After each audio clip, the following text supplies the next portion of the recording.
Hey YouTube.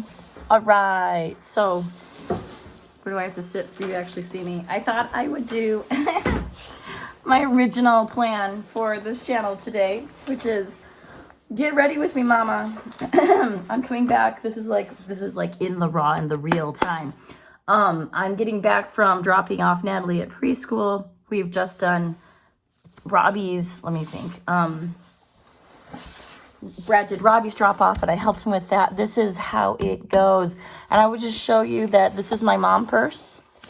It has stickers on it from all of the doctor's appointments that we go through with littles. And maybe I need to get you, I'm going to use this this paper randomly here. For all you IJs, I feel like that no one's going to, well, just in case you get pulled here from MBTI. Sorry. Like, I once had, like, an INTJ comment that, like, one of my videos was, like, it's unorganized, you can't watch it. Like, I get it. Like, yes. And, I mean, I don't really expect anyone to really, honestly, be watching this either. But, for you mamas, this is for you. This is, like, well, first of all, this is called Basin Chapstick. We just got these from Disney World. Like, we went with my mom and sister for the first time, and it's for the kids, for childhood, over the summer, and man, these are great. But okay, so I wanted to show you what like a real, okay, this is a mask that we used at the doctor's office, totally broken. I won't show you my purse, a little leftover clothes here. That would be hilarious. This is kind of like Tinkerbell fixing her wings, just by the way. I might actually put on my, you know what, I do have Tinkerbell wings. So these are some Altoids. Woo, you know what an Altoid is. Hold on. I'll be right back.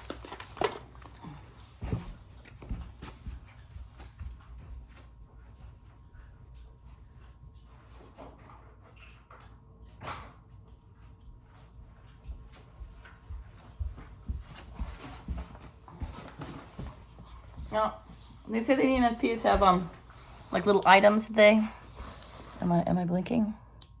Oh, there we go. You can't really see these unless it's like nighttime, but items that they use to like identify, and I'm absolutely that. But anyway, when I was little, I loved Ariel and Tinkerbell. Still love those. I was gonna show you in a pinch as a mom. It's already clearing up the cloth there. What you do to get ready. So this is a typical day in my life where I wake up and help Robbie get up and get dressed. And Brad is amazing and does the school run for him. He makes his lunches and his snack. We pack a bag. And then I get Natalie ready and I hop on over to preschool. Come back and I'm usually doing my makeup in the car. That's right. I'm one of those annoying people at stoplights who is doing like mascara. But I've been doing this since high school. So that means that I am like well versed in car makeup. So, okay, I can't find the right angle, but I've just got some CoverGirl here. Although I like to use, when I can, I use like Honest products. Here's the trick. This is La Absolue Rouge Mademoiselle Amanda Cream, whatever. It's Lancome. It's so at Christmas, have your moms and sisters get you some nice lipstick to last you through the year.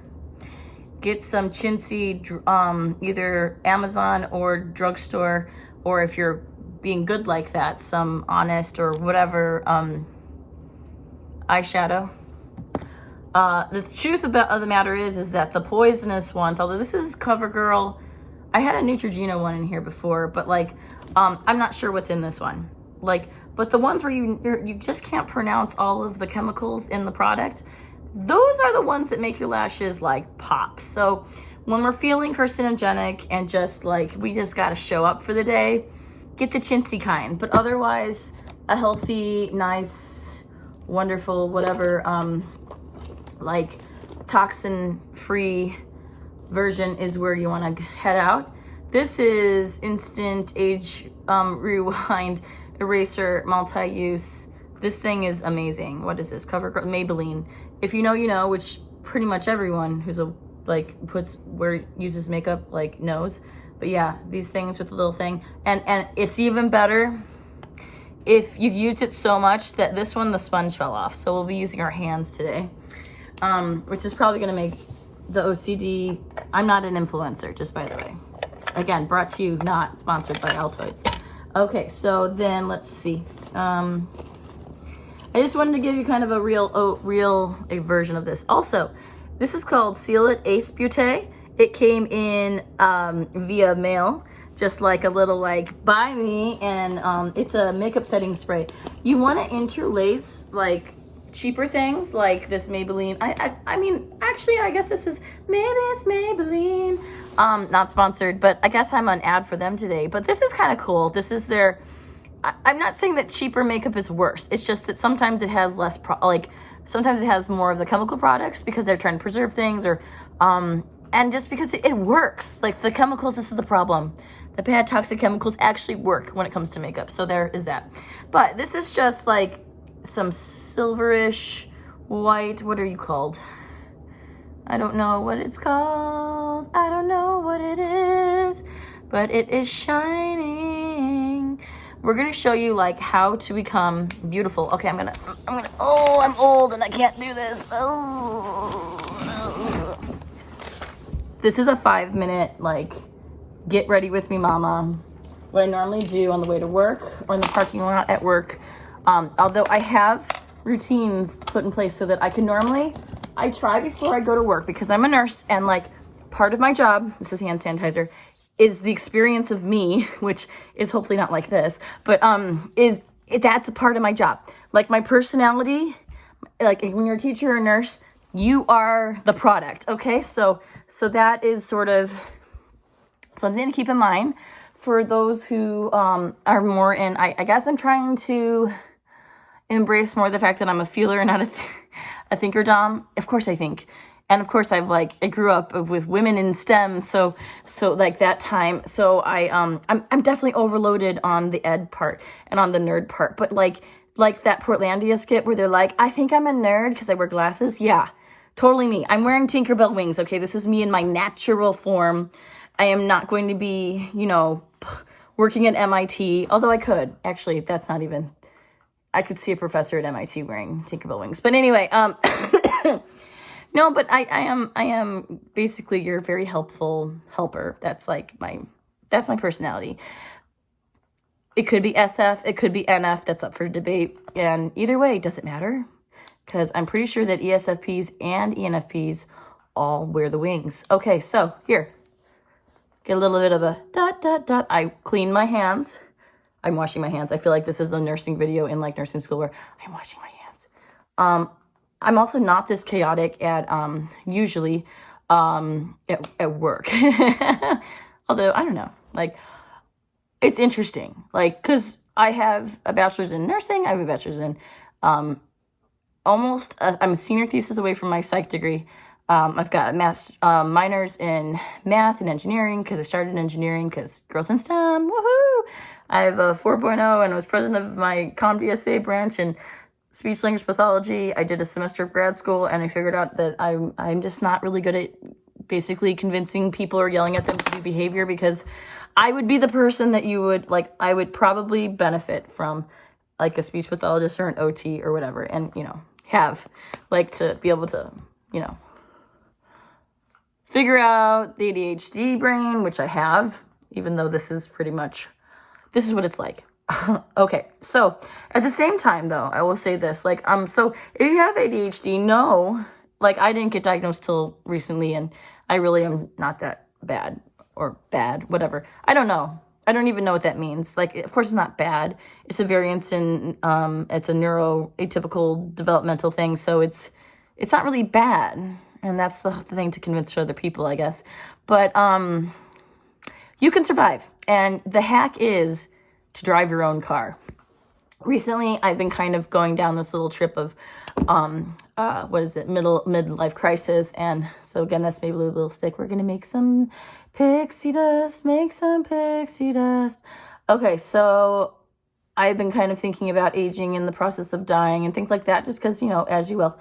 Look it up. It's young. Okay, so there's that. But then there's also the idea that motherhood, decay. What am I talking about? I don't know. Whatever. Okay.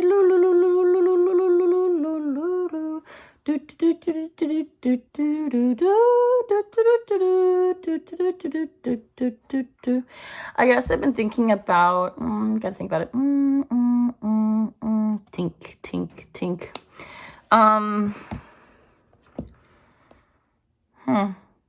Sorry, see, I did a little mind, I call that a cliff dive. It's either in mom brain. I don't know if this is the working night shift, mom brain, ADHD, whatever, doesn't matter.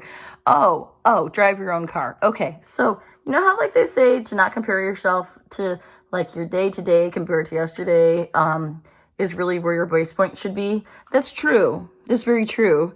But it's also drive your own car. So I was raised as like half Asian, doctor's kid. Like I should have been some sort of a like surgeon by now or whatever. And like I played that role. I played that role in high school. I studied a lot.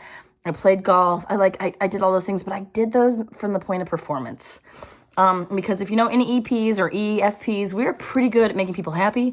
We're also pretty good at showing up and like knowing what people like, sensing what they like and what they want and what they need, because we know what we want. Our FI is so strong and our stacking, so we know that. And we know what being authentic is, and we're kind of like a 3-year-old in that way, I feel like. But because they will authentically tell you what they want. And all the adults lie. But anyway, what was I saying? So yeah, that's us. But like part of the EP growing up, besides the fact that we also, you know, are hardcore rebellious, because that's just part of it's our personality type. But and you hear rebel and I think people think bad. I don't think so. I think rebellion means that like when you hear something that's like, that doesn't align with who I am, it's being able to say no, or even having boundaries with people. So some of it is actually like just, honestly, it's leadership. It's strange how that like comes back around in that circle. But like just the rebelling to rebel is stupid. I've never done that.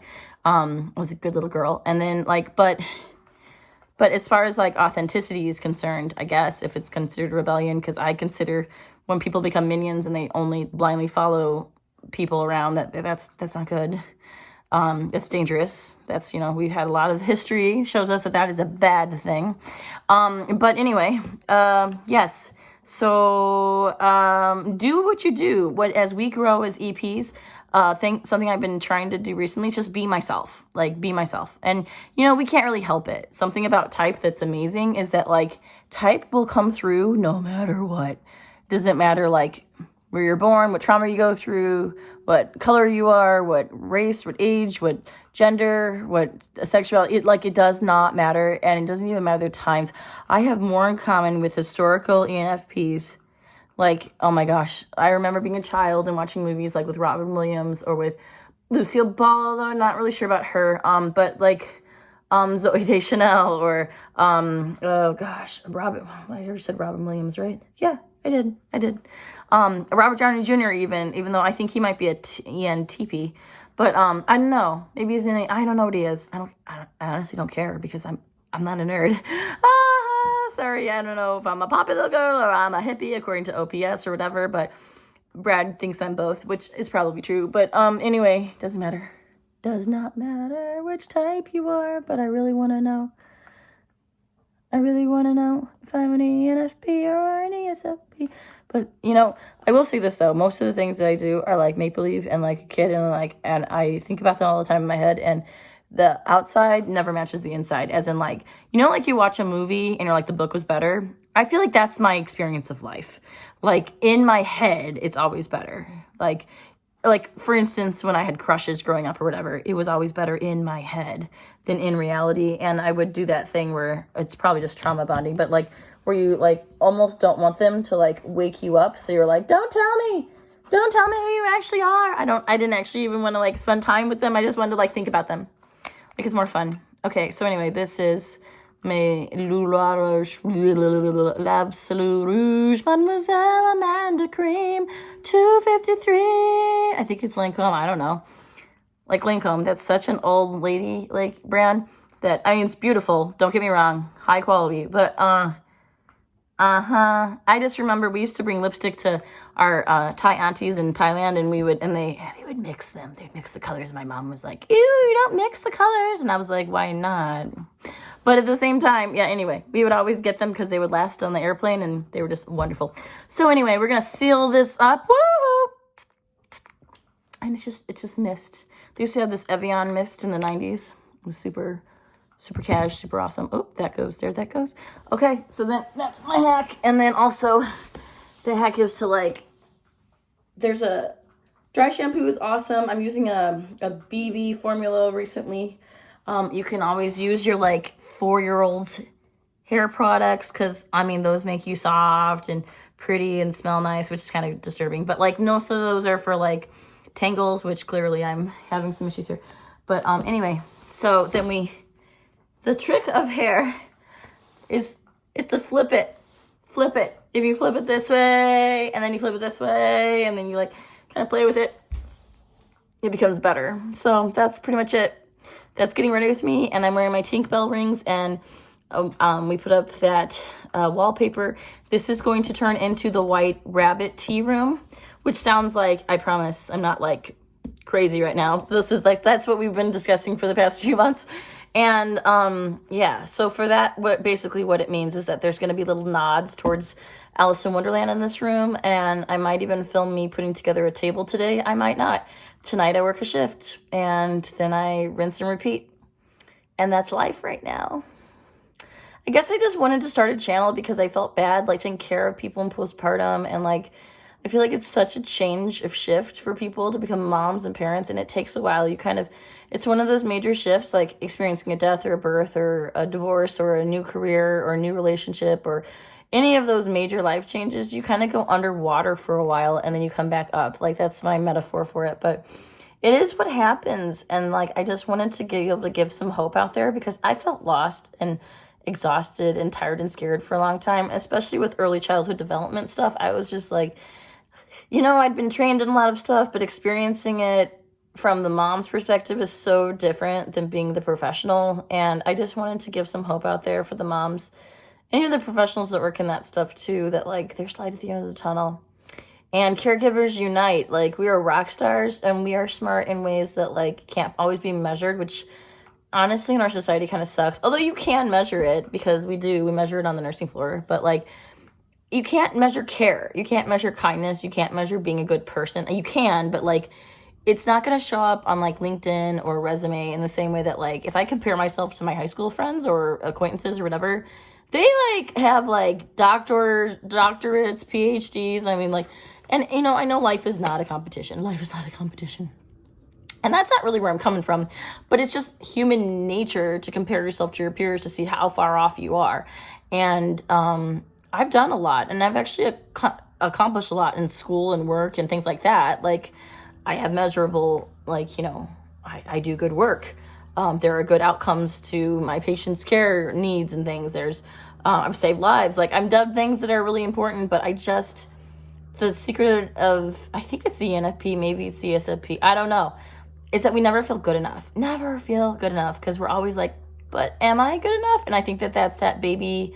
I don't know any of the real names for the functions, by the way, but the TE where you're like, I don't know if it works. Like, that's what it feels like. And like that TE being that third slot, I'm always questioning whether or not, does this work? Is this help? Do I have good enough reasons like that it will haunt me forever? Or are the details the SI? Like, I mean, I'm surrounded by, it's paralyzing to be surrounded by details and to not be able to fix them. Like, and I have a plan for them. I have all sorts of routines and schedules and lists and all the things to help you get through it. But like, I will just say that the part of the reason why the ENFP stays young forever is because we're babies, but also because we don't quite believe. So if you believe in fairies, I want you to clap right now. Woo! I hope you loved this video. This was me in the raw. I don't do these a lot, but I was deciding that, I think on YouTube, might as well be me. All right, peace out. Be gentle with yourselves, and I'll see you on the flip side.